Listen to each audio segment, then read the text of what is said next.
Hello friends, সবাইকে স্বাগত জানাই নতুন একটি ভিডিওতে। এই মুহূর্তে যে গুরুত্বপূর্ণ আপডেটটির দিকে আমরা নজর রাখবো সেটি হচ্ছে স্কুল সার্ভিস কমিশনের চাকরি বাতিলের স্থগিতাদেশ অর্ডারে কতটা স্বস্তিতে আছে যোগ্য ক্যান্ডিডেটরা। স্কুল সার্ভিস কমিশন ও সমস্ত শিক্ষকদের কি কি নির্দেশ দিলেন মাননীয় চিফ জাস্টিস, যে পয়েন্টগুলো বা যে বিষয়গুলো যোগ্য শিক্ষক বা শিক্ষাকর্মীদের ভোগাতে পারে বা চাকরি বাঁচিয়ে রাখতে বেশ বিড়ম্বনায় ফেলতে পারে, সেগুলোই আজকের আলোচ্য বিষয়। সুপ্রিম কোর্টের অর্ডারের ডেট থেকে ফাইনাল শুনানি হওয়ার আগে পর্যন্ত কাকে কি নির্দেশ দিলেন মাননীয় বিচারপতি ডিওয়াই চন্দ্রচূড় মহাশয়, বিস্তারিত থাকবে এই ভিডিওর মধ্যে। কোনো রকম স্কিপ না করে শেষ পর্যন্ত দেখতে থাকুন। ভিডিওটি ভালো লাগলে অবশ্যই একটু লাইক এবং কমেন্ট করে যাবেন। চ্যানেলটিতে নতুন হলে অবশ্যই একটু সাবস্ক্রাইব করে রাখার অনুরোধ রইল। পাশে থাকা বেল আইকনটি অবশ্যই অন করে রাখবেন পরবর্তী ধরনের নিত্য নতুন আপডেট পাওয়ার জন্য। তো চলুন বন্ধুরা, ভিডিওটি শুরু করা যাক। ইতিমধ্যেই আমরা জেনে গেছি যে স্কুল সার্ভিস কমিশনের মাধ্যমে 2016 সালে যে 4টি লেভেলের যে শিক্ষক নিয়োগ এবং অশিক্ষক নিয়োগ প্রক্রিয়া কন্ডাক্ট করেছিল, নবম, দশম, একাদশ, দ্বাদশ, গ্রুপ সি, গ্রুপ ডি বা ক্লার্কের যে চাকরি, সেই চাকরি টোটাল 25,000 প্রায় শিক্ষক এবং অশিক্ষক কর্মী কলকাতা হাইকোর্টের স্পেশাল ডিভিশন বেঞ্চ যাদের চাকরি বাতিল করে দিয়েছিল, সেই অর্ডারের উপর সুপ্রিম কোর্ট গত 7ই মে 2024 তারিখে অন্তর্বর্তীকালীন স্থগিতাদেশ দিয়ে দিল। কিন্তু এই অন্তর্বর্তীকালীন স্থগিতাদেশ কতটা স্বস্তিতে ফেলে রেখেছে এই যোগ্য সমস্ত শিক্ষক এবং অশিক্ষক কর্মীদের। সুপ্রিম কোর্ট এই অন্তর্বর্তীকালীন স্থগিতাদেশ দিয়েছে 7ই মে 2024 তারিখ, যেদিন অর্ডার হয়েছিল, এবং তার পরবর্তী শুনানির ডেট 16ই জুলাই 2024 তারিখ। এই টাইমের মধ্যে কার কি কর্তব্য, কার কি দায়িত্ব বা কার কি অর্ডার দিলেন, সেই বিষয়গুলো কিন্তু ভাইটাল পয়েন্ট হয়ে দাঁড়াচ্ছে। প্রথম যে পয়েন্টটার দিকে নজর রাখবো, স্কুল সার্ভিস কমিশন তারা ইতিমধ্যেই কলকাতা হাইকোর্ট এবং সুপ্রিম কোর্টে যে তথ্য দিয়েছে সেই তথ্য নিয়ে আশঙ্কা প্রকাশ করেছে সুপ্রিম কোর্ট। কেমন ভাবে দেখব, এদিনের মূল অর্ডারে 25 নম্বর থেকে শুরু হয়েছে। মূল যে অর্ডারগুলো, সেই অর্ডারগুলো 25 নম্বর থেকে শুরু হয়েছে। এই 25-এর 1 নম্বর সাব পয়েন্টে সেখানে যদি আমরা দেখি, তো সেখানে বলা হচ্ছে the data on the basis of which the high court has set aside the appointments of nearly 25,000 persons, including assistant teachers and those appointed to non-teaching Group C and Group D post is suspect।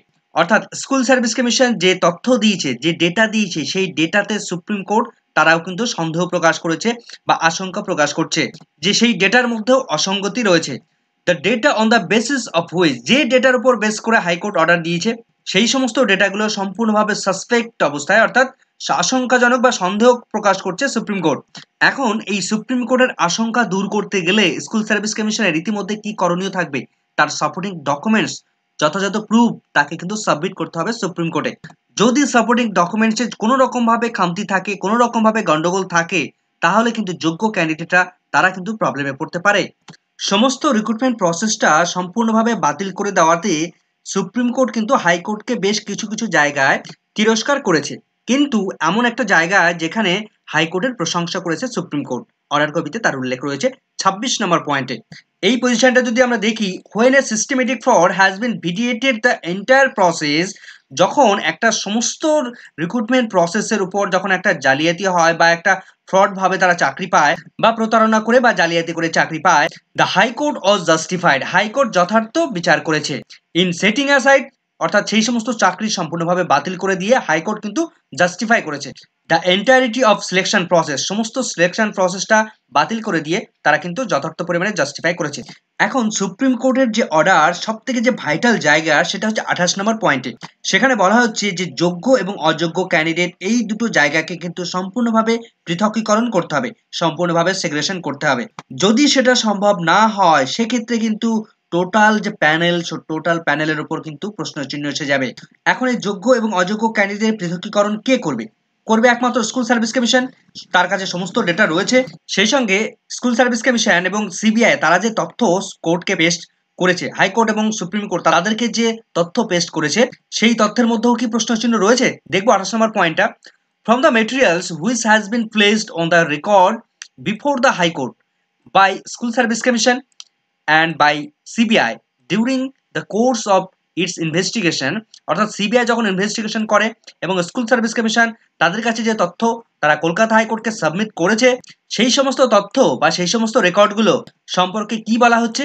A further issue which would merit closer analysis, অর্থাৎ যে তথ্যগুলো তারা দিয়েছে, যে ডেটাগুলো তারা দিয়েছে, সেই ডেটাগুলো সম্পূর্ণভাবে ক্লোজার, খুব সূক্ষ্মভাবে অ্যানালাইসিস করতে হবে এবং সেই ডেটাগুলোর যে মেরিট সেটা কিন্তু এস্টাবলিশ করতে হবে স্কুল সার্ভিস কমিশনকে। অর্থাৎ সেই ডেটাগুলো যে যাই তাই যে কোনো রকম ডেটা দিয়ে দিলাম যে এই ক্যান্ডিডেটটা যোগ্য ক্যান্ডিডেট আর এই ক্যান্ডিডেটটা অযোগ্য ক্যান্ডিডেট, তেমনটি কিন্তু নয়। প্রত্যেকটা তথ্যের মেরিট থাকা প্রয়োজন এবং সেই তথ্যগুলোকে যেন ক্লোজার অ্যানালাইসিস, খুব সূক্ষ্ম অ্যানালাইসিস হয়, সেই ডেটাগুলোকে যেন সূক্ষ্ম থেকে সূক্ষ্মতর তথ্য প্রদান করতে পারে। Is as to whether appointments which suffer from taint can be specifically segregated। অর্থাৎ এই সূক্ষ্ম অ্যানালাইসিসের মধ্য দিয়ে যারা এই নিয়োগ প্রসেসের মধ্যে অনৈতিকভাবে টেন্ট ক্যান্ডিডেট, তাদেরকে সম্পূর্ণভাবে স্পেশালি ভাবে সেগ্রেগেট করা প্রয়োজন রয়েছে। অর্থাৎ তাদেরকে বিশেষভাবে পার্থক্যীকরণ করা দরকার, আলাদা করা দরকার। যোগ্য এবং অযোগ্য ক্যান্ডিডেটের মধ্যে পার্থক্য খুঁজে আনা দরকার। সেটা কি করতে পারে? এই ক্লোজার অ্যানালাইসিস, অর্থাৎ ডেটাগুলোর খুব সূক্ষ্ম থেকে সূক্ষ্মতর অ্যানালাইসিসই করতে পারে এই যোগ্য এবং অযোগ্য ক্যান্ডিডেটকে পৃথকীকরণটা। If such an exercise is possible, যদি এই এক্সারসাইজটা পসিবল হয়, সম্ভব হয়, অর্থাৎ যোগ্য এবং অযোগ্য ক্যান্ডিডেটদেরকে পৃথকীকরণ সম্ভব হয়, তবে it would be unfair to set aside the entirety of selection which extend to approximately 25,000 appointments. যদি যোগ্য এবং অযোগ্য ক্যান্ডিডেটের পৃথকীকরণ সম্ভব হয়, তাহলে যে টোটাল 25,000 ক্যান্ডিডেটকে চাকরি থেকে বাতিল করা, সেটা সেটা সম্পূর্ণভাবে আনফেয়ার হবে বা অন্যায় হবে। মাননীয় বিচারপতিরা তারা খুব দ্রুত এই মামলাটি নিষ্পত্তি ঘটাতে চেয়েছেন। তো সেটাই বলা হচ্ছে, bearing in mind the present stage of the matter, we are of the view that an early disposal of this proceeding would be in the interest of justice। অর্থাৎ এই মামলার যথাযথ জাস্টিস প্রদান করে তারা এই মামলাটি খুব যত দ্রুত সম্ভব তারা ডিসপোজ করে দিতে চায়। এখন আরো কতগুলো যে পয়েন্টগুলো উল্লেখ করা হয়েছে, যে ইস্যু নোটিশ, সমস্ত পক্ষকে, পিটিশনার এবং রেসপন্ডেন্ট যারা যারা এই মামলার সঙ্গে যুক্ত রয়েছে প্রত্যেককেই ইস্যু নোটিশ জারি করতে হবে। সেটা করবে স্কুল সার্ভিস কমিশন। এবং আরেকটি গুরুত্বপূর্ণ যে তথ্য, যে অর্ডার দেওয়া হচ্ছে, সেটা 32 নম্বর পয়েন্টে উল্লেখ করা রয়েছে, notice to the private parties. এই মামলার সঙ্গে যে সমস্ত পার্টিরা যুক্ত রয়েছে, যে সমস্ত শিক্ষক এবং অশিক্ষক কর্মীরা যুক্ত রয়েছে, প্রত্যেককেই তাদেরকে একটা নোটিশ জারি করতে বলা হচ্ছে। সেই নোটিশটা কিভাবে জারি করা হবে? Shall be published in English and Bangla news paper widerly circulated in the state at the cost and expense of the state. সমস্ত ইংলিশ নিউজ পেপার, সমস্ত বেঙ্গলি নিউজ পেপার, প্রত্যেকটা নিউজ পেপারে এই নোটিশ সার্কুলেট করতে হবে বা নোটিশ পাবলিশ করতে হবে রাজ্য সরকার বা স্কুল সার্ভিস কমিশনকে।